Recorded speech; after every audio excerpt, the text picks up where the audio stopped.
Welcome to Feature Fanatics, where we talk about the movies that have us obsessed, excited, and inspired. And I'm Gaul, and it is officially December, which means it's that time of year when we obsess all over awards BS. We're going to start talking about the Oscars nonstop until March.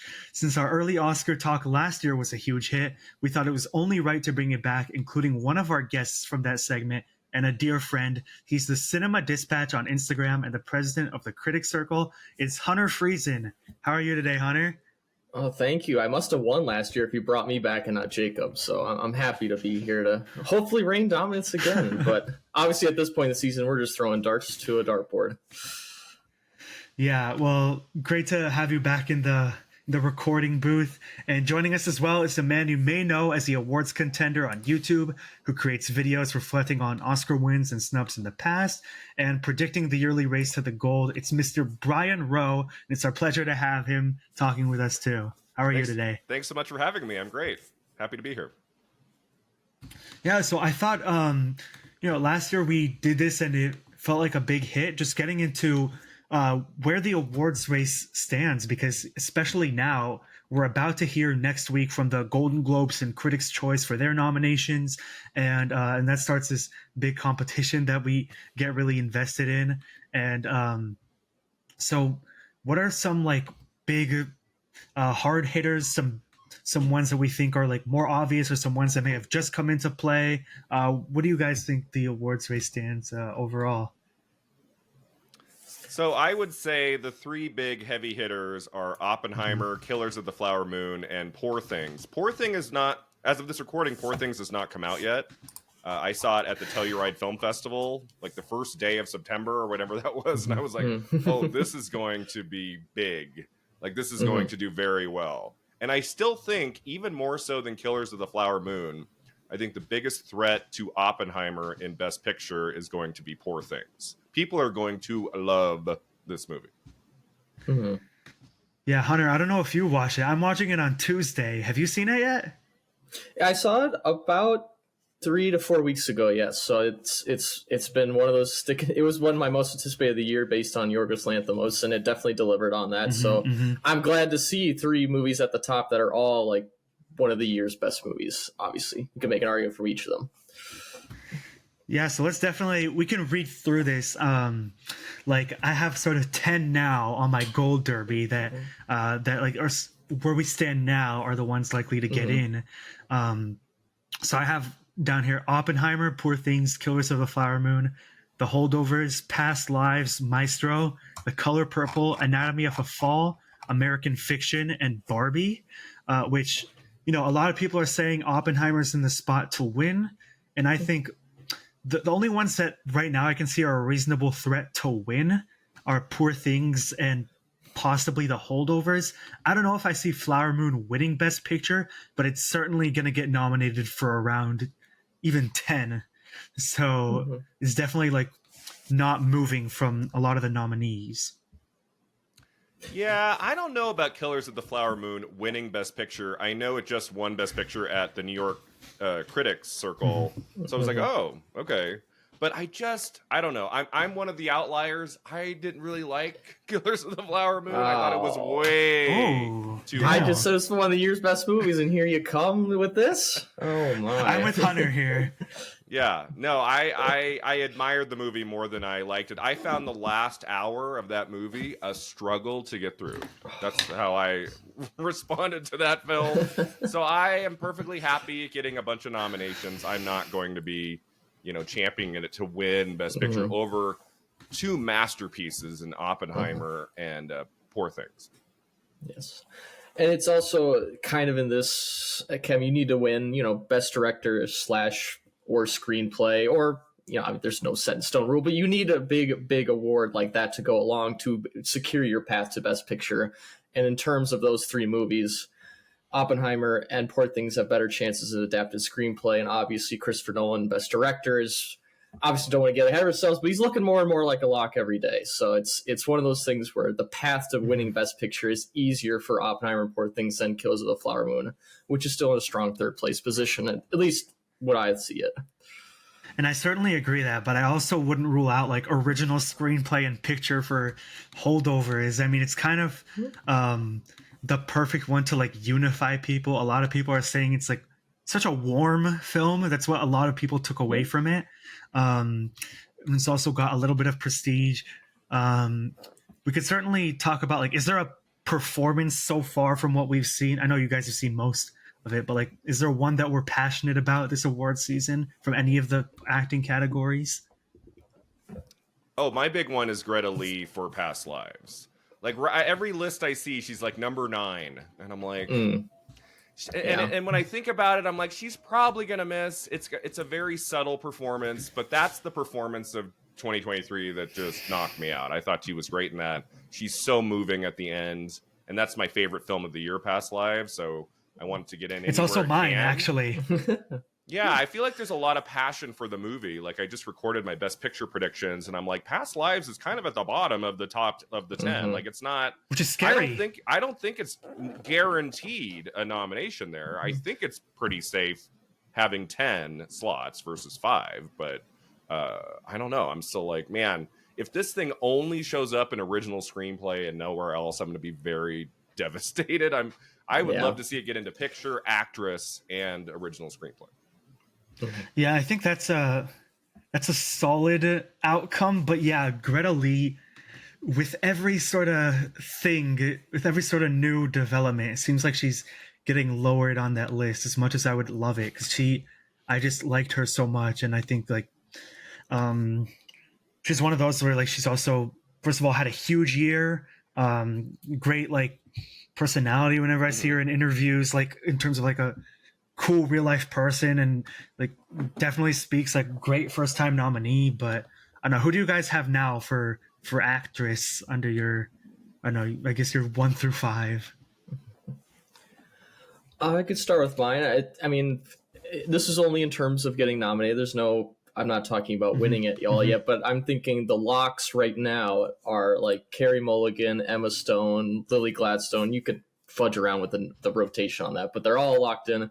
Very safe is Sandra Hüller, I think. And then you have like a good chunk of people in that 5th spot, like Fantasia Barrino, Annette Bening, probably not, but maybe. You still have Greta Lee there as well. So you have just a lot of people fighting for that last spot, where the other 4 pretty much set it and forget it kind of territory.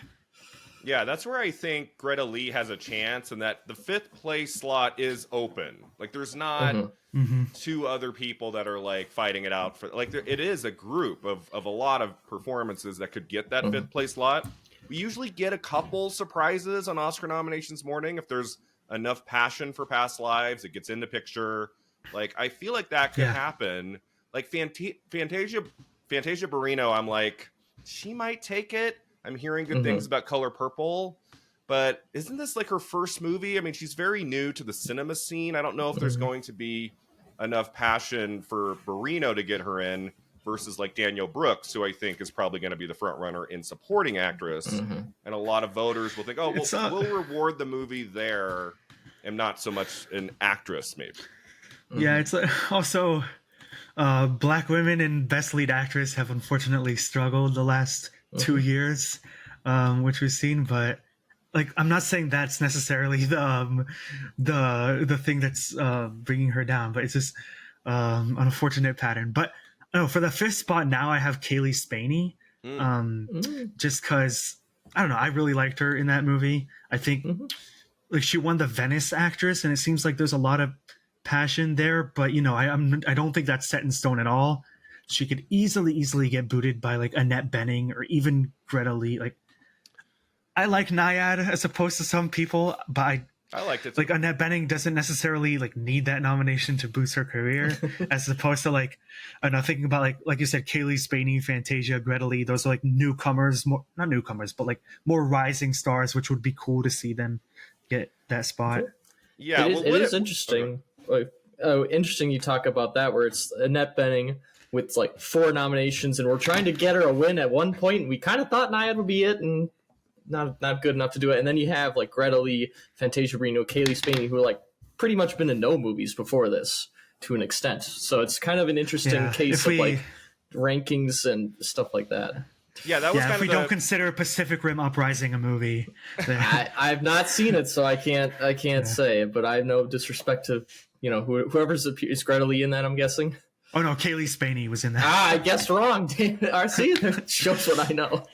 Yeah, if you haven't seen it, you're sparing yourself.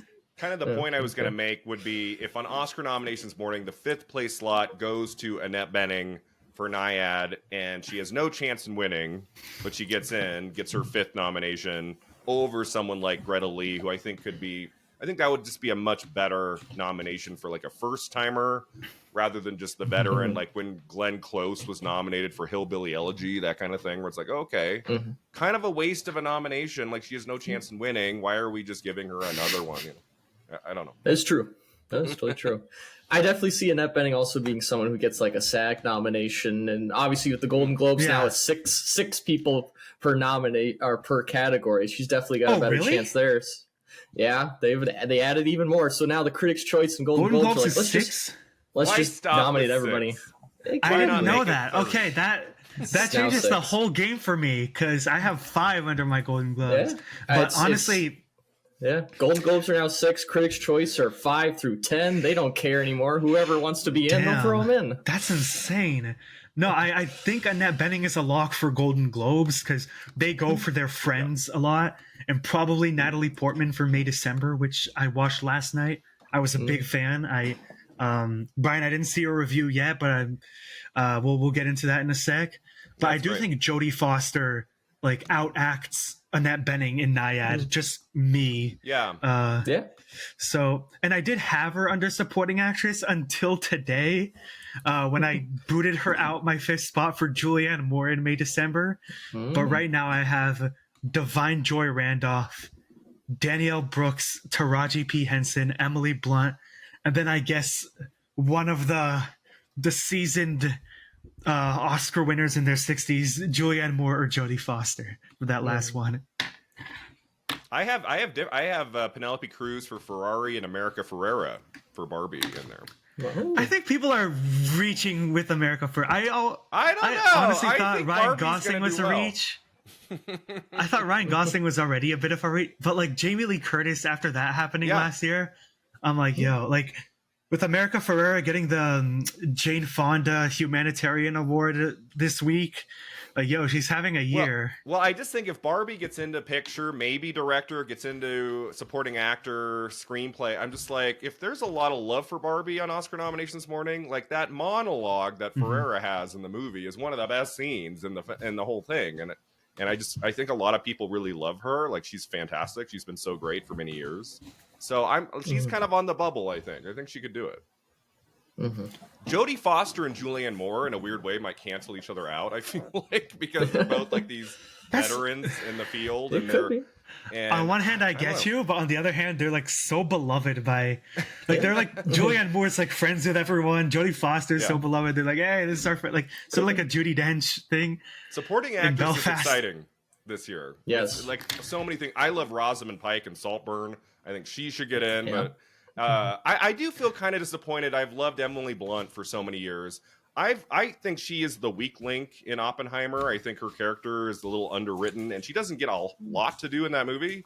And I'm like, this is going to be the first nomination after all these years. I'm kind of like, I don't think she's a sure bet to get nominated, to be honest. I think she's likely on the top 3 for now, but we're still in early December. I think she's just going to ride the coattails of that movie. I just think it's going to be not to compare her performance with Jamie Lee Curtis and Everything Everywhere, but like the popularity of Oppenheimer, it's going to do so well that she's going to make it in. I feel that.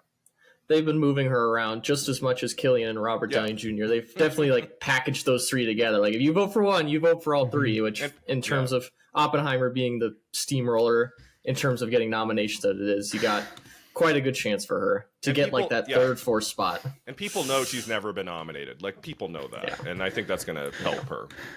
Yeah, on one hand, I say that. I'm like, this is finally her time. You know, she's like been huge for a while. She's 40 now. It's her time. But like on the other hand, like there's a part of me that's scared. Like maybe they just never care to nominate her. Like maybe don't. Like they love her too much. Could you imagine if Emily Blunt gets in everywhere and then she misses again? And the Oscars, like the Katrina Balfe, Claire Foy path.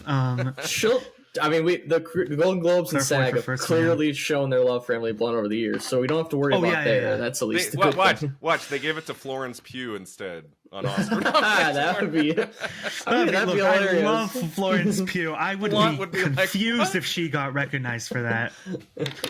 But that brings me to another point, another sort of package question, which is 3 performances from Killers of the Flower Moon, which I don't know if they're as much as a lock, because Lily Gladstone, absolutely, I think she's going to get nominated, possibly win. We'll have to see.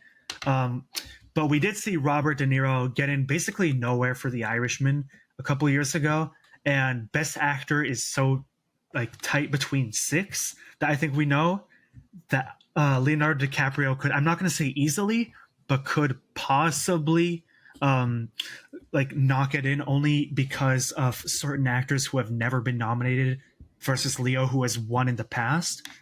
Just based on that logic, where do you guys stand on the Killers of a Flower Moon performances getting nominated? Funny enough, I think I have them, each one of those 3 people, in my third slot in the nomination rankings, where I think they're all safe for nominations, but I don't think any, especially De Niro and DiCaprio, are not threats to win anything, but I think they're all pretty safely in there. And like you said, that it's a crime De Niro didn't get nominated or even any attention for The Irishman, and I think he's amazing here. But I think they're all pretty safe in there. It's the Scorsese thing. He's going to get a ton of nominations, and I think all these people are clearly beloved by the Academy, especially Lily Gladstone now with how much she's been out campaigning and everything. The Gotham Awards gave her Best Actress for another movie she did this year just because they wanted to. Yeah, and I haven't seen it, so I can't dog on it. Obviously it's probably a great performance because it's Lily Gladstone. So yeah, I think De Niro's pretty. I think De Niro's pretty safe for supporting actor. I think what hurt him for The Irishman was that lead actor that year was just so competitive. He was always in 6th or 7th place. Whereas supporting actor, I think he gives the best performance in the movie. He is amazing in that film. Every time he was on screen, I was happy. I think he gets into supporting actor. Gladstone is safe. She's absolutely in. It's funny. I made my actor predictions video a month ago, and I started to hear maybe DiCaprio's not safe, and I'm like, he got in for Once Upon a Time in Hollywood, and he didn't even win the Golden Globe for that. And I feel like if the film he's in is really strong, outside of maybe Titanic here, but he usually gets in. But the days that have passed, the last couple of weeks, I'm like, he could be the big one to miss. And they go with Coleman Domingo or a Jeffrey Wright or an Andrew Scott in his place. That could happen, maybe. So right now I have it in my Gold Derby: Bradley Cooper, Maestro; Coleman Domingo, Rustin; Cillian Murphy, Oppenheimer; Paul Giamatti, The Holdovers; and Jeffrey Wright, American Fiction. Only because, again, no oh hey, I'm wrong here if Leo gets in. Certainly, I've been playing around with that, with him being in or not. Only reason is I feel like you have Coleman Domingo, Cillian Murphy, and Jeffrey Wright, 3 people who I think have established such a respected presence in the industry, especially Coleman Domingo these last couple of years, Jeffrey Wright being such a respected character actor. I think they're going to seize that chance to try and nominate them. I could see Coleman or Jeffrey missing out easily for DiCaprio. I'm taking a bit of that swing because Cillian Murphy, Oppenheimer's the big one. I feel like it would be a travesty if he didn't get in. Maestro, that's probably safe. Paul Giamatti, you never know, but having seen The Holdovers, I would be in absolute shock if he didn't get in, because it's, in my opinion, one of the best performances of the year and the best thing he's ever done. But he also didn't get in for Sideways, even though I think now it's a different time. Well, if you're thinking Holdovers is a sneaky Best Picture winner contention, you kind of have to have Paul Giamatti in there. Yeah, if they snub Giamatti again, I'm gonna lose my shit. Yeah. I think that's just the thing. DiCaprio, he's excellent in Killers of the Flower Moon, but him being so big, him being, him having won, I think I have less of an attachment. If he would not get in, I'd still be it's Leo. He's fine. He's been recognized. Yeah, Coleman Domingo, my thing with him is he gives one of the best performances of the year. I want him in. What makes me doubt his chance in a way is that the movie itself is just okay, and I don't think it's getting in anywhere else. So I'm like, would they put Coleman Domingo into Best Actor? The movie gets nominated for nothing outside of actor, but then they snub DiCaprio, and Killers of the Flower Moon gets like 10 nominations everywhere else. That just feels kind of weird to me. That's my own. Which I agree with, but also yeah. I was it's to say also Coleman like, Domingo. Go ahead. Sorry, Coleman Domingo and Annette Bening, I think, are pretty much the exact same situation for me, where it's just them for their whole movie, and it's hard for Coleman Domingo when it's Maestro, Oppenheimer, Killers of the Flower Moon, American Fiction riding very high in the holdovers, all big Best Picture contenders, and then you got Rustin, which is unfortunately no one's talking about that movie. Right. So it's really hard to know how much they love Coleman Domingo is true, but when you have 5 other actors in big Best Picture contenders, you're at a big disadvantage right now. That's why I have him in my 6th spot. Yeah. But one thing that might help Domingo is that he's also in The Color Purple and apparently gives a very good supporting performance. Yes, I think that might help him. I think it's a similar thing, in my opinion, to someone like Brian Tyree Henry or I don't want to say Andrea Riseborough, but like someone who has been doing a lot. Don't remind someone who's like has been doing a lot and is like a respected person, where they're like, oh, of course this person should become an Academy Award nominee. I agree with you. I think Rustin, like if it were up to me, I haven't seen Maestro yet, but if it were up to me right now, he would maybe even win Best Actor. But that's maybe giving me like him being a respected artist as a whole. I thought Rustin was a great film, but that would be the only thing that gives him that boost into the 5. Is just, him having this great body of work too, including Color Purple this year. Do you think we could get another Andrea Riseborough, like a movie that nobody's talking about at this moment? Like nobody. Yeah. I don't think it's possible this year. Best Actress is so competitive. Yeah. The problem with predicting that is once you predict it, then it's no longer a Leslie situation. So that's the one what's problem. That movie that Michelle Williams did, Showing Up? That maybe could. Michelle Williams gets in for Showing Up. I saw that on the plane. It's a good movie.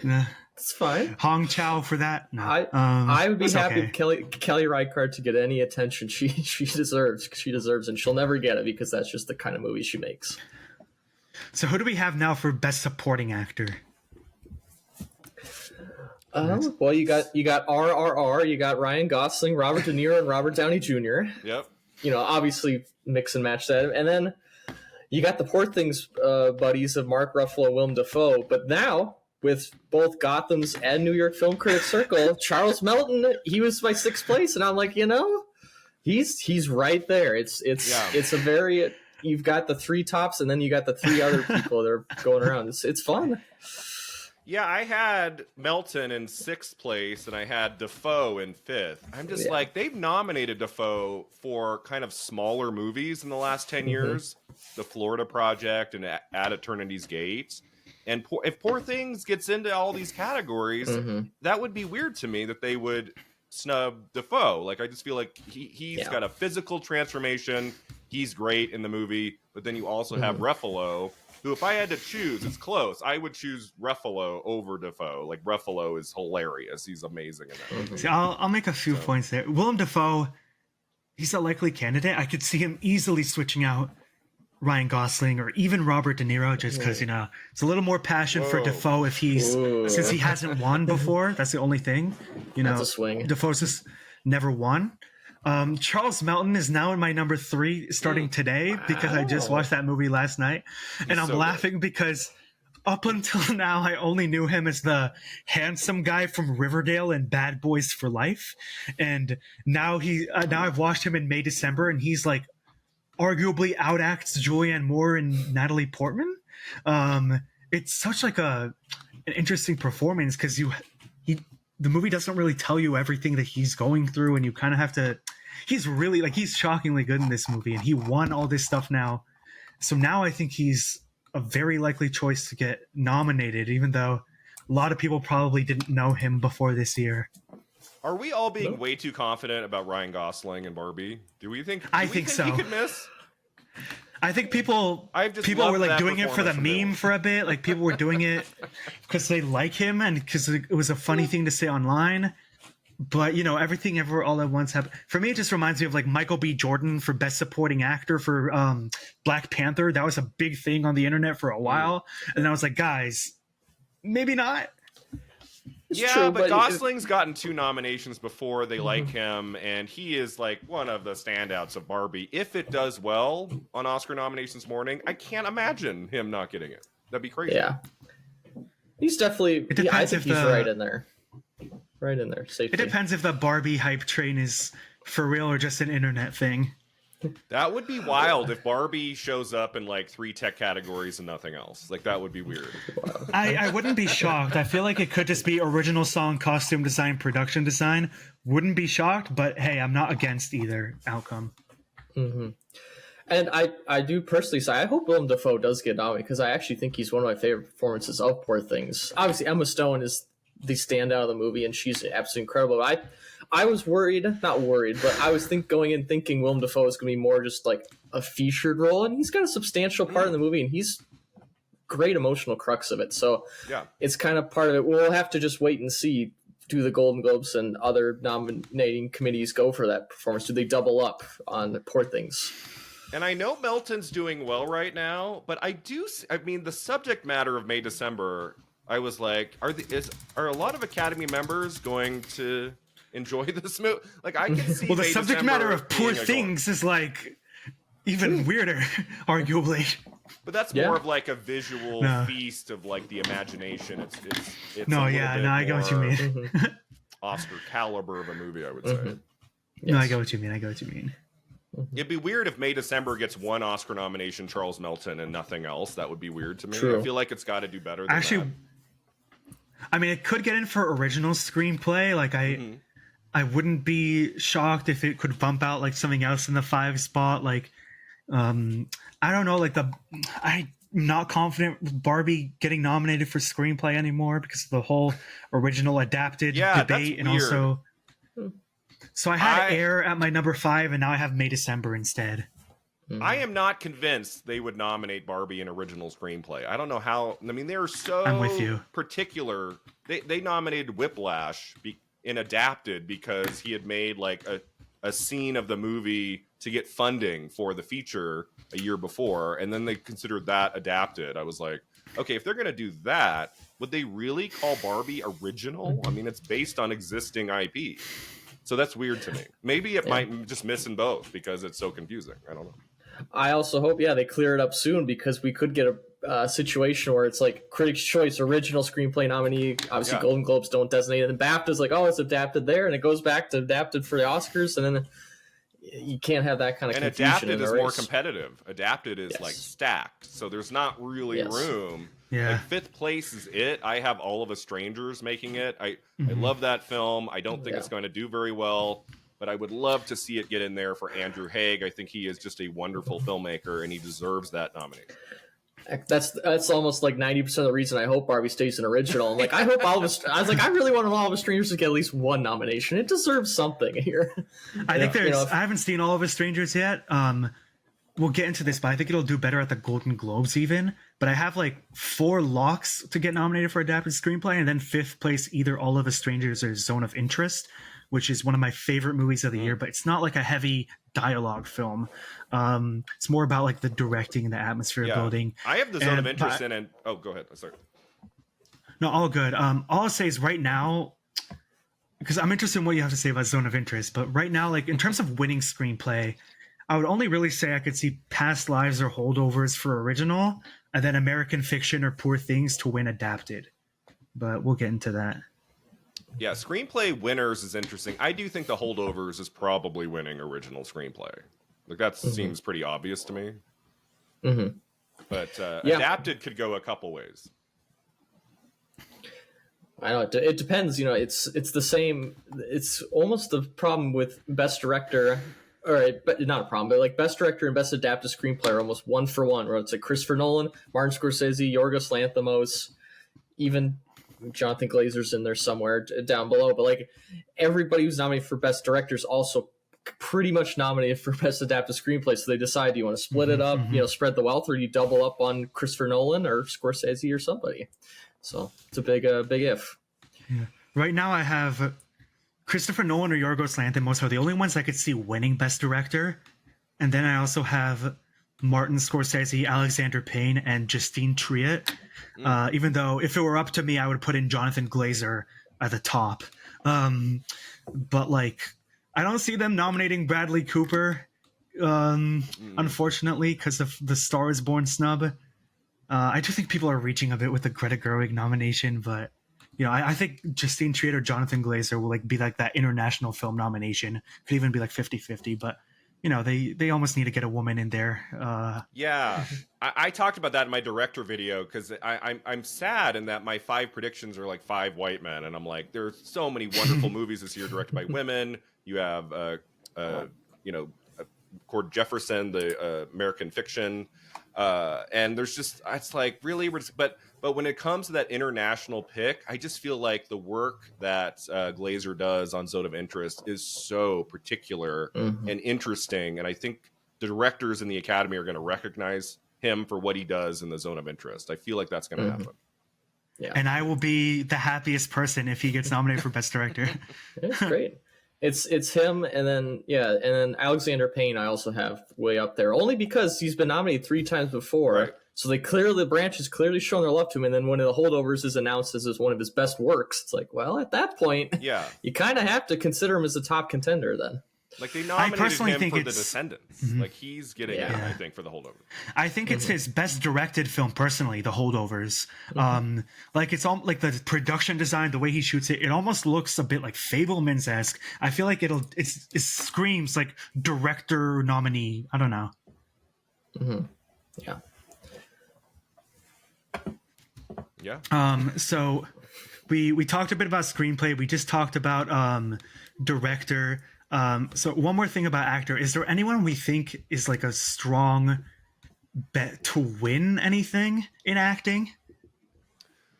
I haven't seen Maestro yet, but I just, based on like what the Academy loves, they love the physical transformation, and you know, it's like a biopic. I'm just like, and he's been nominated 9 times. He's never won. I'm like, are they really going to give it to Cillian Murphy on his first nomination over Bradley Cooper on his, would it be his 10th? His 10th nomination? He would go 10 for O, even like, 11 for O if screenplay. I think Bradley Cooper is going to win for Maestro. Yeah. That's what I'm feeling. Yeah. I would say Bradley Cooper, and then, I'm kind of confident with Divine for supporting actress, but I also have not seen The Color Purple yet and haven't heard too many other reviews. So Danielle Brooks is also like in that train where she's done like some supporting roles in other things, even if Divine's a little more prominent these last couple years. But I think it's definitely going to be one of those black women for supporting actress. I also do think Bradley Cooper is pretty much not running away with it, but in terms of like he's really building up a lead at this time. I saw Maestro a couple weeks ago, and it's definitely the biopic, especially lead actor. They love biopic performances in lead actor. And if you have Kazuhiro doing your makeup like you did Darkest Hour, it really helps out. And so it's so much of what that category especially loves. And I think with Maestro, they can easily rally behind, like just put all the effort into getting a makeup win and a Bradley Cooper win. And that's I think what they're doing right now. Yeah. I think the only thing that could beat Cooper would be if Oppenheimer just does everything everywhere all at once on Oscar night. Like it wins picture, director, adapted screenplay, supporting actor for Downey Jr., and they choose Murphy instead. Like that's I think that's the only way Cooper loses. Yeah, and then do we think like is there anything that would stand out like differently with Golden Globes? Because what I actually think is, I don't know, a lot of the drama films, 2 of them are like half non-English, so I don't know if Past Lives and Anatomy of a Fall qualify under drama, or if they, I don't know. HFPA is weird. Is Past Lives not able to get a best drama nomination? It's in. Like, I think it is, but no, they fixed that up. Oh, good. Fixed that after Minari. People rightfully hated them for that. They fixed that and said if you can be in any category, or you can be in both. Interesting, because I put under best film drama on Gold Derby. I put Oppenheimer, Killers of the Flower Moon, Maestro, Past Lives, and then All of Us Strangers, because I thought Anatomy of a Fall wouldn't be eligible. But if Anatomy of a Fall is eligible, I would give it that 5th spot. Well, the Golden Globes are even more fun because both Anatomy of a Fall and The Taste of Things could be nominated in Best Foreign Language Feature Film. You don't have to be one per country there. You can do as many as you want. So Imagine we'll just have just to like see 5 films from France. That's if it. they really want. I mean, hey, Japan's got so many good films this year. You know, Boy and the Heron, Monster, Evil Does Not Exist, Perfect Days. A lot of countries are throwing multiple films out this year. So I'm really curious to see what the Golden Globes do with that. Also adding in the Golden Globes, just good old just weird stuff they do. Yeah, I want to hear what you guys have to say for this, because I have some interesting picks for like the comedy musical. First of all, I think Andrew Scott could like get in for drama actor, musical or comedy. I have like Eve Hewson for Flora and Son, and Julia Louis-Dreyfus for You Hurt My Feelings. Like, do you guys have any like interesting things that might get in for Golden Globes next week? Oh, I love that Eve Hewson performance. I didn't even think anybody's talking about it. I mean, I saw that movie at Sundance like almost a year ago, and I walked out and said, she's getting in for Best Actress. That's amazing. And the movie just, when it gets a quiet release on Apple, like in September, I'm like, oh, that's it. Like, it's not going anywhere. Yeah. But I would love to see her show up at the Golden Globes just to get something. That'd be awesome. I think she's phenomenal. Yeah. And speaking of, I would love to see Julie Louis-Dreyfus getting a nomination for You Hurt My Feelings. I think that's a great performance in a small movie like Flora and Son that just really has no chance because it was so just thrown out there in the middle of the summer by A24. So to get a little appreciation for that, and obviously Jennifer Lawrence for No Hard Feelings because she's such a big star. That is not an Oscar performance at all, and it doesn't have to be, but it's a great blockbuster performance that the Golden Globe should nominate. That would be crazy if it was 2 movies about feelings. You Hurt My Feelings, No Hard Feelings, same category. Yeah, there you go. Would Saltburn be comedy or musical? Because if so, I think Barry Keoghan should get in for Best Actor. I think they submitted it for drama. Is that drama? That's what it was. Okay. I think so. Because I heard If he May got December. Isn't May December going comedy or musical? I read that a few days ago. What? I read Wait, that. what? And when That is not a comedy. I I'm read sorry. that before, like the day before I watched it, so I was expecting it to be campy and I'm like, this isn't funny. Wait, that's actually insane. Tell me I'm wrong. I remember reading that in the last week. No, I don't right. know this. Because May December is going comedy? yeah, it's submitted for it. It might not stay there. It could stay there, but like way back, 2019, I remember like Uncut Gems submitted as comedy, and they said, "No, you're a drama." Oh, but okay. Even Uncut Gems, I get that, but May December? Yeah. So it'll be curious as to how that happens. Like Saltburn, I could see going comedy. Like there's a couple scenes in that movie that I was laughing hysterically. But May December, like that's weird. But I would vouch for like Todd Haynes. Yeah, I would vouch for like best musical comedy actor, like Matt Damon in Air, Nicolas Cage in Dream Scenario, Michael Fassbender, Next Goal Wins, Paul Dano in Dumb Money. There could be some interesting people. Yeah, we haven't said anything about Air. That's still a question mark for me. Like, I feel like Air could get into SAG Ensemble and could do better at the Oscars than we're expecting. I think Air could be like it's really good. It could be like this is like one that comes into mind, even though they're not similar movies besides being true stories. But like, you know how like Straight Outta Compton was like a biopic, but only got into original screenplay. I could see that being the case for Air. Maybe even just screenplay and film editing. And Air is original screenplay, right? Even though it's based on a true story, which always confuses me. Not based on a book, so it doesn't matter. Like Maestro's original because it's not based on a book, but Oppenheimer is based on. It gets very confusing. Like, okay, I guess kind same of with adapted if it's a real person. I guess Past Lives is based on the writer's own life, so it's always the tricky thing of what is and what isn't at this category. Yeah. And then you definitely have Barbie at the top, where it's like, well, technically it's based on property, but technically not, I guess. So yeah, it does get into the weeds there. I'm just happy there are 2 screenplay categories. If it was just one every year of 5 nominees, that'd be tough. Yeah. No, thank you. That would be. That would be Hint, sad. hint, Golden Globes, fix your stuff. Golden Globes, just have the one, yeah. One category, yeah. I don't know. Yeah, so there's one below the line. There's one below the line category that is always, I guess, this year a little more exciting and kind of interesting considering a new movie's critical reception, which is Best Animated Feature. Wish could have been a front runner until the movie came out and people didn't really like it. I thought it was okay. I wouldn't really see it getting nominated now. Do you guys have like a 5 that you think are getting nominated likely? Spider-Man. That's true. Yeah, Spider-Man Across the Spider-Verse. I have The Boy and the Heron, and then predict at this point in the season because there's no precursors yet, so we really don't know. I have Elemental because Pixar people did like it and did make money. I have Chicken Run 2 because they do like Aardman quite a bit, and the buzz on that one is a little muted, but it's well liked.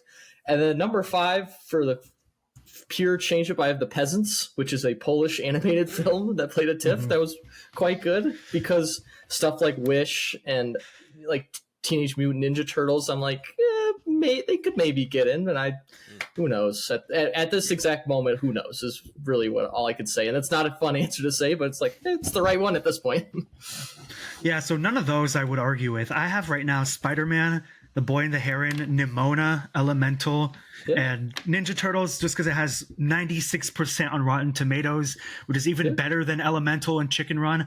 But I could easily see Chicken Run, The Peasants, even Suzume booting out a more mainstream one like Ninja Turtles or Elemental. But I think Nimona had some really amazing reception. The animation was creative.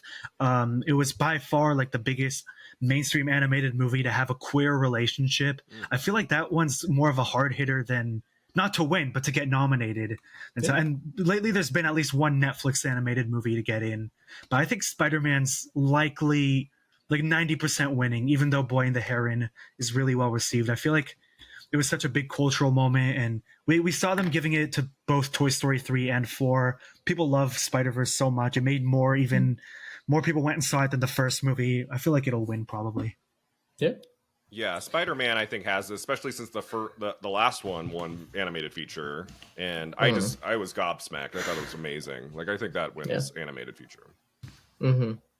I just wish, Boy and the Heron came out any other year. I was like, damn, I would really want that to win because I actually really love that movie. But when you're up against Spider-Verse, it is what it is.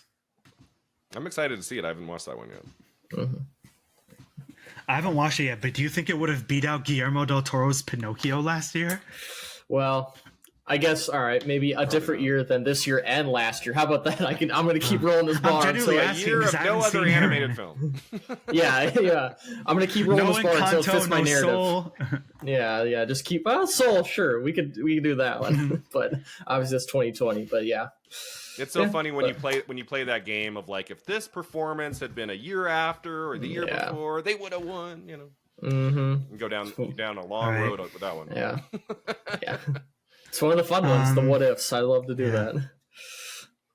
So last thing before we get into closing thoughts, are there any more like technical categories where there's one that we're really passionate about, like cinematography, score, visual effects, production design, like any certain movie where we're like, we really want this to win one of these below the line categories because that really stood out for me in this movie? Definitely one I have is best production design. I really hope Poor Things wins that one because that is a incredibly well-made movie in terms of blending futuristic, gothic, steampunk kind of stuff with regular industrial revolution London, and it creates this just not magical, but like just seamless world that you're like, this doesn't exist, but I could totally believe it existing, and it fits Yorgos Lanthimos' vision so well. So I'm really hoping it goes on to get the win for that one. And of course, best original score for Oppenheimer, because that is one of the best scores I've read or listened to in forever. Spotify Wrapped, no surprise, it was on the top of mine this year. Yeah, I would definitely agree with those. My number one would probably be Saltburn and cinematography. I would love to see. I loved the look of that movie. Like, say what you want about the story and everything that happens in it. Like, the look of that movie is amazing. So I would Yes. love to see I Yeah. watched Saltburn a week ago, and it's actually on my top 10 favorite movies of the year now. Yay! So, Yeah. Hunter, were you big on it? I don't remember. Did you like it? I liked it quite a bit, and I've rewatched scenes of it. So they sent it digitally to me, so I'm like, good, I can rewatch scenes. And if it is in my personal like awards and like cinematography, editing, and production, because it's immaculately crafted movie. And I think it is. I don't love the exact themes of it, but in the story, but it's still in my like honorable mentions, best of the year, because it's one of the most fun I've had watching a movie this year. Yeah, I loved the movie. I think it could be a dark horse of cinematography. Anything could happen in that category when we've seen The Lighthouse get in. I could even see, I don't see this happening, but I would shout out like maybe 6th, 7th, 8th place for cinematography could be The Killer, even though I don't think that'll get nominated for anything. But I will say my answer to this question actually connects to this, because there's a man named Hoyt van Hoytema, who has repeatedly not been nominated for great works for movies like cinematography for movies like Her and Tenet and Nope and Interstellar. He was only nominated for Dunkirk. And if he won cinematography for Oppenheimer, I would be overjoyed, because besides Roger Deakins, this guy's like my favorite working cinematographer. I think the way he, just like the stuff that he's contributed to movies I love is pretty incredible. I'd agree with you for score on Oppenheimer.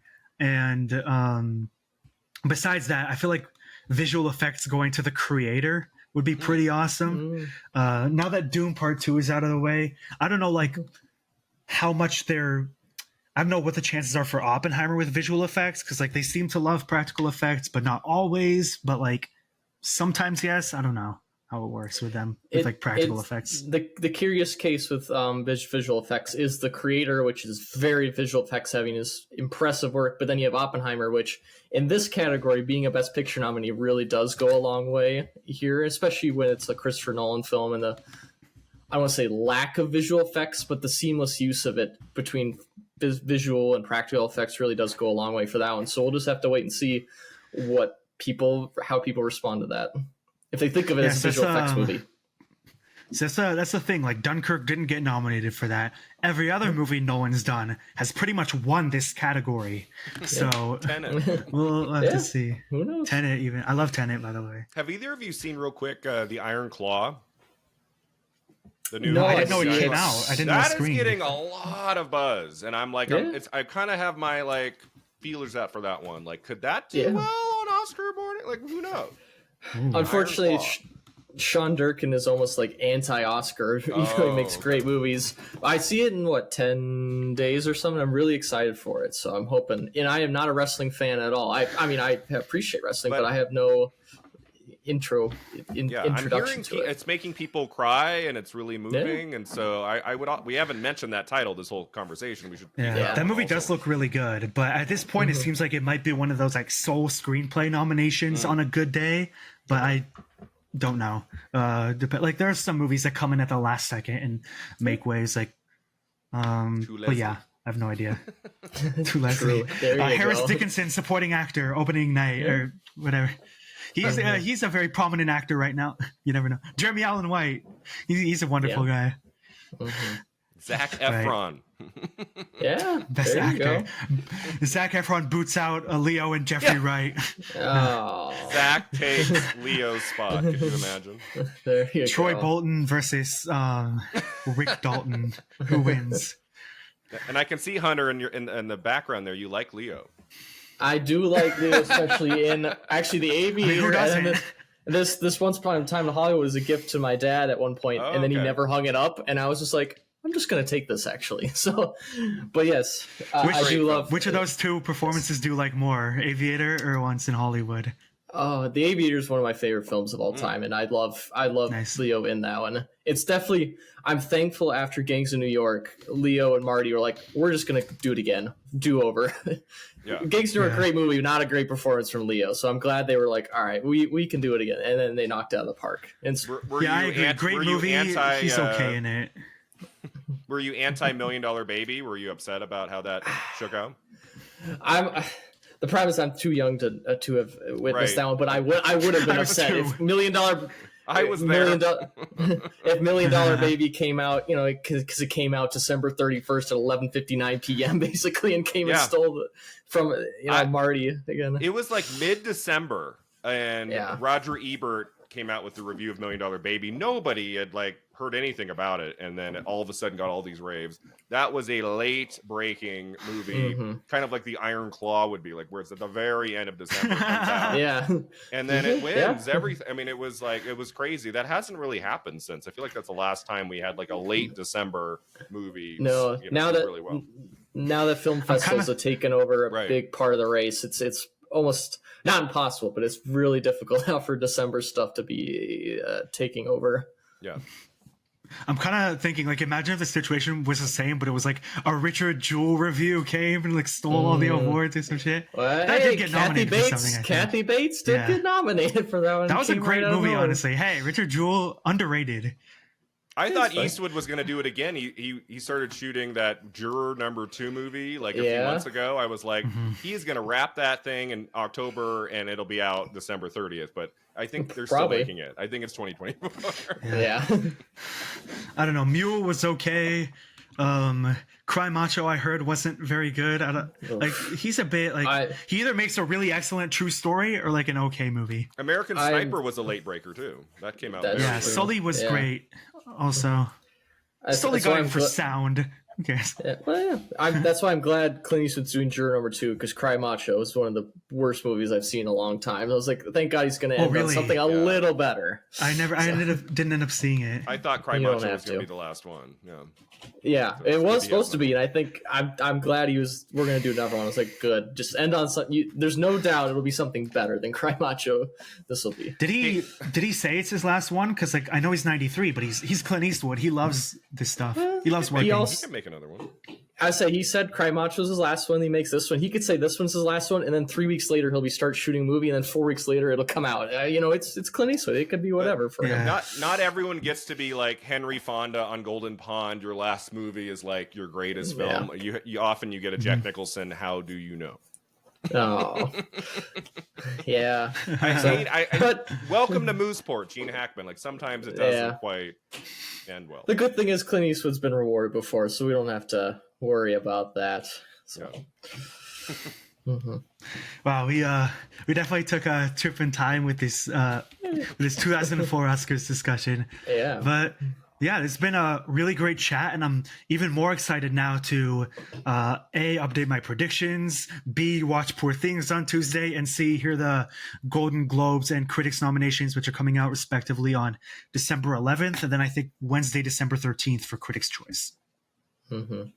It's a great time of the season when movies are coming out in limited release and big release and Christmas movies. The nominations are coming, mixing in there. Everything's overlapping. It's chaotically fun. Wonka could be a big Wonka for costume design. Yeah, Golden Globes actor Timothée Chalamet. Hugh Jackman got in for Greatest Showman. You never know. They love their musicals. Those are all within the realm of possibilities. I could see Wonka getting in at Golden Globes for sure. Original song. Oh yeah. I don't know. I haven't heard the reviews, but it does not look good to me. The trailer annoys me. Yeah. Really, the trailer just annoys me every time. The Hugh Grant CGI. Yeah. Yeah. It'll be. Imagine we come back to this in a couple months. Wonka wins Best Picture. No. No. Paul King Career Award because they love Paddington so much. I mean, if Wonka wins Best Picture, I won't come back to this. So know that. Just know that you guys can have fun. If Wonka wins Best Picture, I'm going to change the focus of my YouTube channel. That's true. Yeah. At that point, there's no point in what we're doing anymore. Imagine if the race becomes Barbie versus Wonka. So, Brian, where can we find you on social media, YouTube, etc.? So, yeah, I'm most active on social media. I'm on Twitter, X, whatever you call it, at Mr. Brian Rowe, Mr. Brian Rowe. I tweet a few things there every day. And then head on over to my YouTube channel. It's called The Awards Contender. I do prediction videos, retrospective videos, usually do 2 to 3 a week. And I just published my 200th video. So it's been an exciting time. And Hunter? You can find me at thecinevadispatch.com, the same name on X, on Instagram. You can also find me at the Minnesota Film Critics Alliance. We just announced our dates for our end of year awards, which will be in early January. So we'll be, along with all the other 50 states, will be part of the madness. It'll be a great time. But we nominated Mia Goth last year, so we are the cool ones. Just know that. So pay Brian's attention. about to like pay you to nominate Saltburn for cinematography. There's enough people in our group that really likes Saltburn, so But- maybe it could happen. Who knows? Yeah, so thank you so much again for joining. It's been really fun, a really awesome topic to talk about every single year that we always obsess over. And to those of you watching, thank you again for watching, and find our two amazing guests on social media